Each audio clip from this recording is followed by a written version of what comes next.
Welcome to Planet Classroom. I am Orb.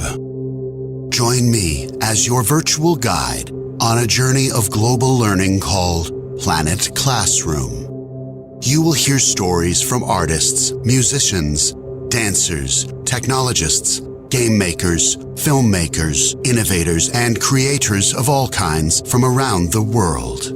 It's time to engage our imaginations, share our ideas, and explore solutions for a brighter future for all. Our planet is a classroom where learning together brings us together.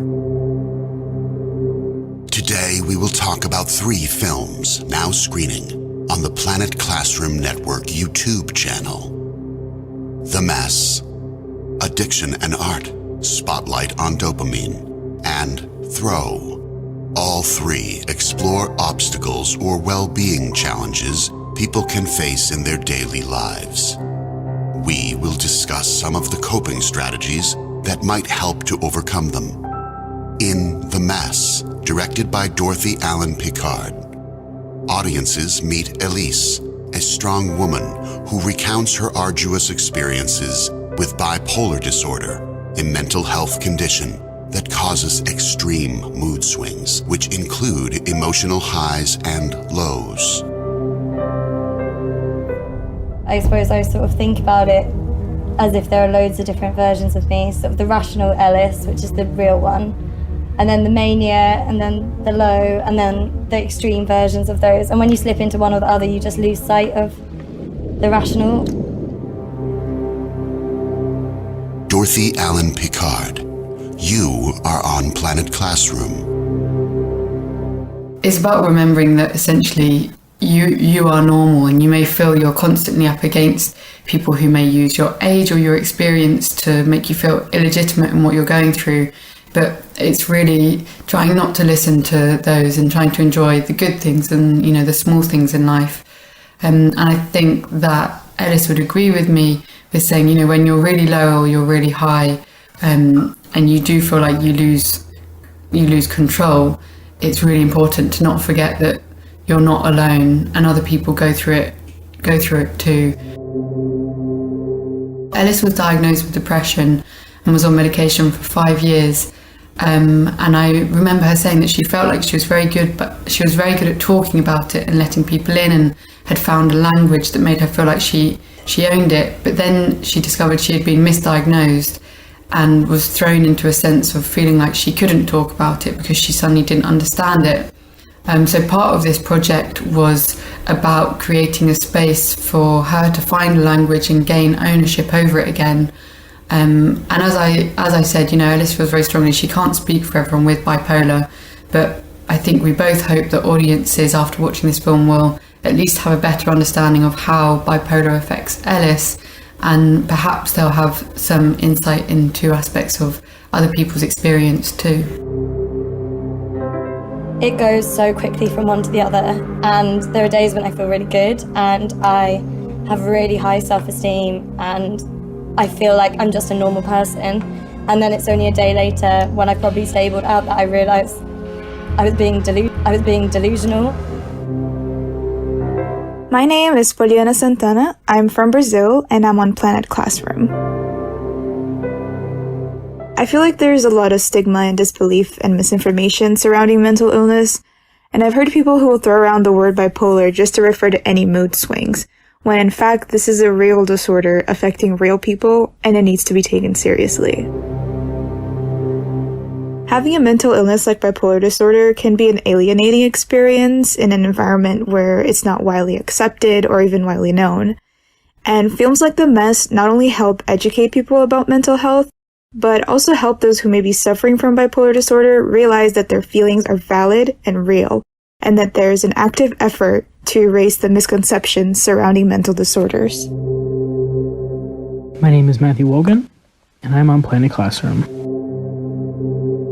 The biggest standout in this film for me was how much I related to the subject matter. It's unfortunate to say, but life will not always be an easy road. You'll hit hardships and face challenges. Nobody's life is an easy cruise.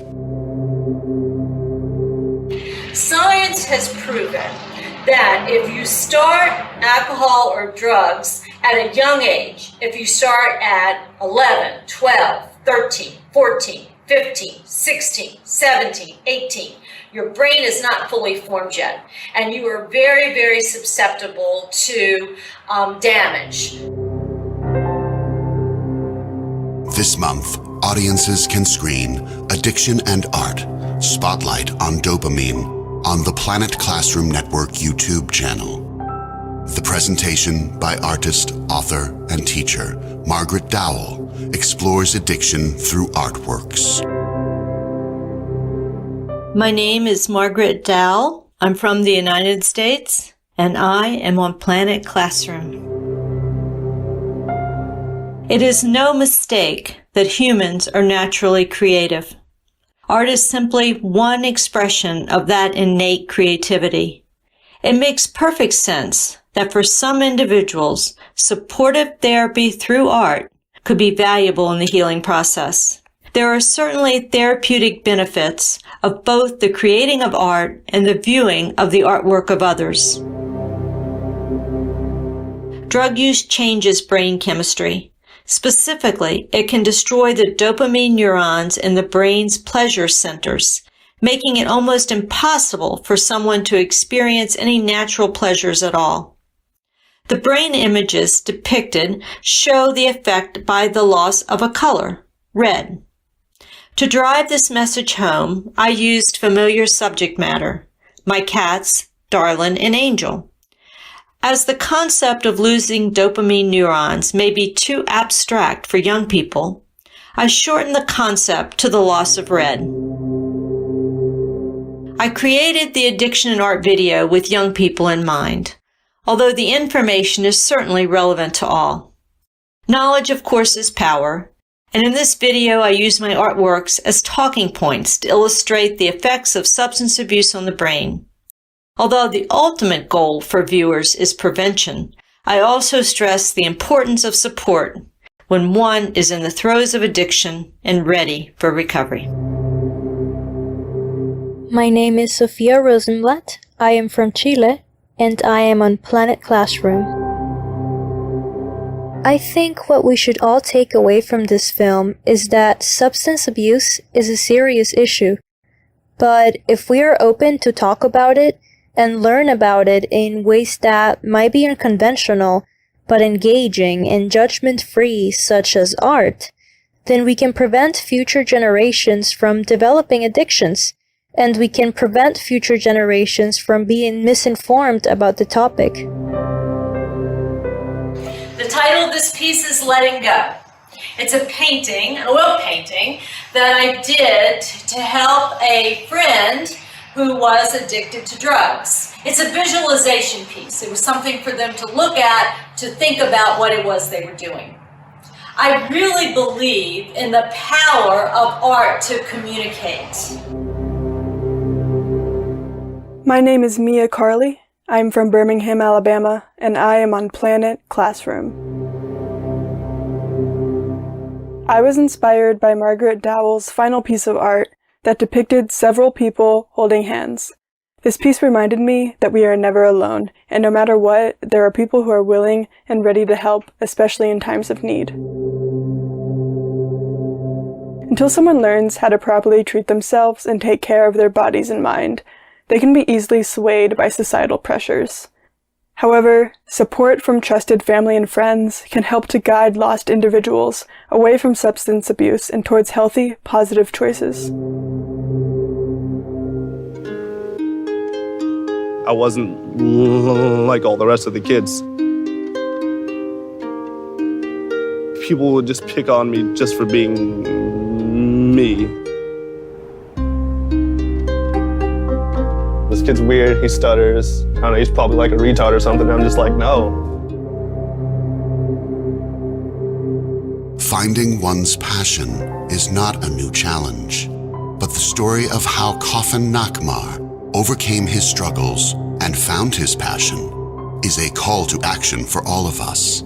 In the documentary Throw, now screening on the Planet Classroom Network YouTube channel, audiences will be inspired by Coffin, a Baltimore inner-city adolescent with a speech disorder who finds purpose and confidence in throwing yo-yos, as well as building his own company to help others.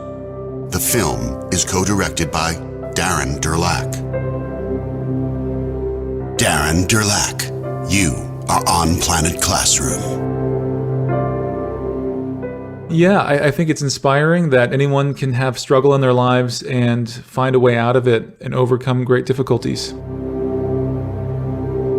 Somebody very wise once said, there's no such thing as boredom, only boring people. And, I think that's a good lesson for a lot of kids who suddenly are finding themselves with nobody to play with or having a tough time during the pandemic. Coffin sort of just wherever he is at the moment, he just uses the things around him to create. And I think there's a strong lesson there. Art teaches kids to trust their intuitions. It teaches conscious rule breaking. It teaches awareness. It teaches, how to not be afraid to try something. If someone's not comfortable with their life, then they should do something to change it. I learned that far down the road, but, I learned it eventually. Just going outside to do something that you truly enjoy can change everything. My name is Destiny Roney, and I am from Virginia, and I am on Planet Classroom. What surprised me the most about this video was how someone could take something so ordinary and make it such a life changer for them. Like, it's a basic yo-yo, but for a Coffin, it was a lifesaver. It made such a huge impact for him. And honestly, I think because this was such a basic toy that we probably don't think much of, is what makes this story so inspiring. Like, it's the little things you've got to find joy in. Takeaway I hope for this film to have is just to be kind to everyone. I know for Coffin, the big reason why he picked up the yo-yo in the first place was to escape the reality of people picking on him and making it seem like he was weird for just being him. I just hope that his story just makes others realize how important it is to just be kind to everyone, and you never know what others are going through. So just be the best you can be to everyone, no matter what. Another big thing is never believe you can't do something. You can do whatever you want. Coffin is prospering, all because he picked up a yo-yo. So let him set an example on what is possible for you. Hello, my name is Emily Tomeu. I am from Spain, and I am on Planet Classroom. Something that really moved me about this film is how Coffin was able to find a positive way to overcome his obstacles in an environment that doesn't always make that easy to achieve. He found a healthy way to express himself and communicate with others despite his speech impediment, and he became really good at it. This goes to show that being true to yourself is so important, especially during hard times. Coffin always had trouble fitting in and being accepted by others around him. If he had not stayed true to himself and embraced his uniqueness, he would not be where he is right now. Young people watching these films should be encouraged to follow their own path to mental health and well-being, even if others may find it weird. Because maybe by being fearless of who you are and being confident in yourself, you may even encourage others to do the same, just like Coffin did with his friends. This film should also encourage young people to not let their surroundings define who they are. Even if our environment isn't the best, we can still overcome this and be unique individuals. And Coffin is a perfect example of this. Don't miss The Mess, Addiction and Art, Spotlight on Dopamine, and Throw, now screening on the Planet Classroom Network YouTube channel. Our special thanks to Dorothy Allen Picard, Margaret Dowell, Darren Durlack, and our youth voices from around the world: Pollyanna, Matthew, Sophia, Mia, Destiny, and Emily. That that's all, my human friends, for this week. I leave you with a reminder to explore your world, express yourself, discover, create, and use your imagination. Until next time, be kind, be curious, and thank you for listening. Goodbye.